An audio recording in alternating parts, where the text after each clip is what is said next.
first let's start with the trending item. How do you guys, manage to latch on to that? Like you've got young kids sitting there, उनको पता है कि भाई आज ये चल रहा है कि what's the science or art behind that? Right. So it is a combination of a science and art. And finally our customers, as we just spoke about, are paying us for having ऐसा कुछ दिखा दो जो किसी के पास नहीं है. Okay, that finally we have to do that. Yeah. Because we only succeed when our customer is succeeding. So our process of innovating is a very, very, very critical one. Amongst many things that we do, some of them are as follows. Number one is our, so first of all, our R&D team is a combination of chefs from the best of the schools. So all our innovation chefs are only from OCLD, the Oberoi school, or the Taj training school. Okay. Because they go through a very good quality of training in not just the chefmanship, but in terms of how to innovate. Sure. So that pedigree, frankly, is very good. Number one. Number two is our team in R&D comprises of chef, comprises of food scientists and food technologists. Okay. This is also a unique thing with us. So there are, it's important to understand there are three different layers. Suppose आप कहीं बाहर गए या मैं कहीं पे गया and I tasted something in particular and said, "Yeah, chef, you have to taste this fantastic thing." So that is the first job of the chef is to recreate that product. She or he creates that, and the food scientist is standing next to him and writing down the recipe. Okay. Then he or she is tasting the product, and then they try to start to understand how to convert that from a kitchen to something which is replicable on a consistent basis. The food scientist, who's a scientist, is then converting the recipe which is on a piece of paper to a process which can be replicated on the production floor, which is where the food technologist comes in. So it's a very complex process, number one. Second part of it, therefore, is that's what enables us to do things cost effectively, consistently, blah, blah, blah.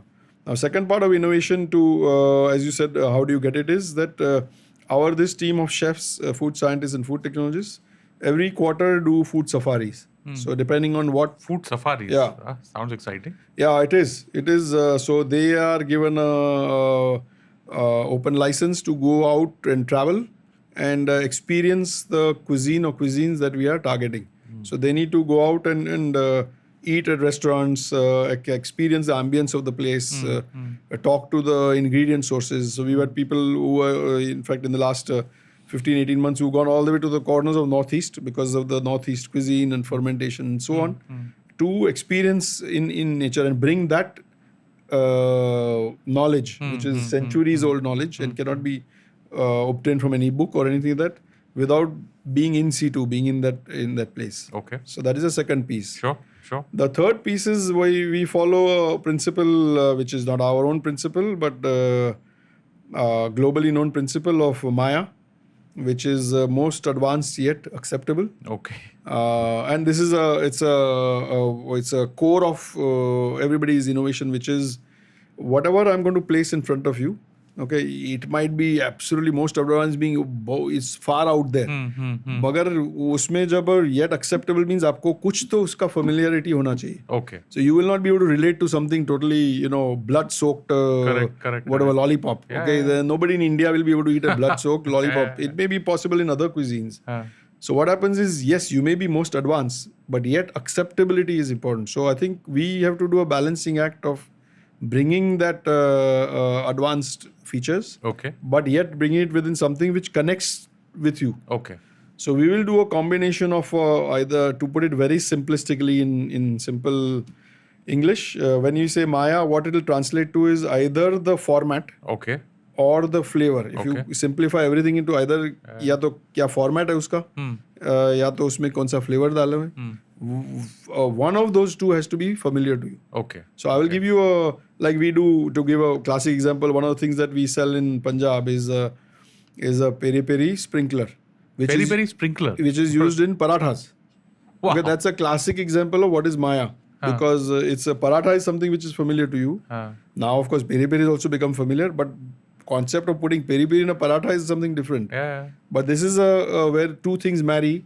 And you're connecting with the customer in terms of multiple ways. And he's going to remember that. Yeah.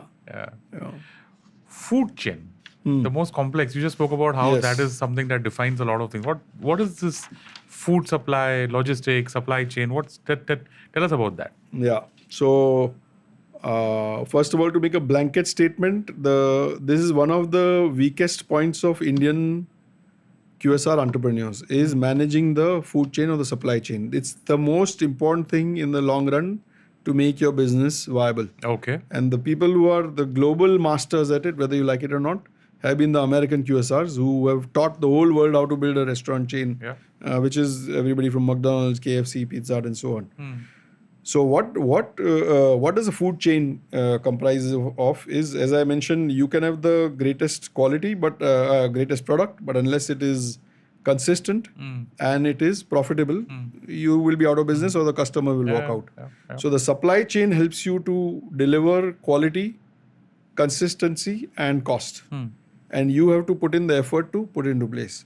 Now here, what ends up happening is, what we've seen very frequently is again, to make a philosophical statement, another blanket statement I would say is, in India, we eat the best food in the world.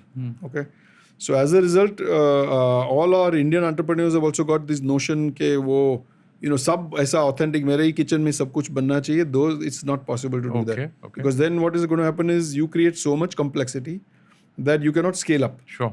And therefore, what you need to work on is you have to create the consistent quality and at a viable price. You need to work with partners where you focus on your core competence and outsource some of these things, which is where the supply chain comes in. To people like you.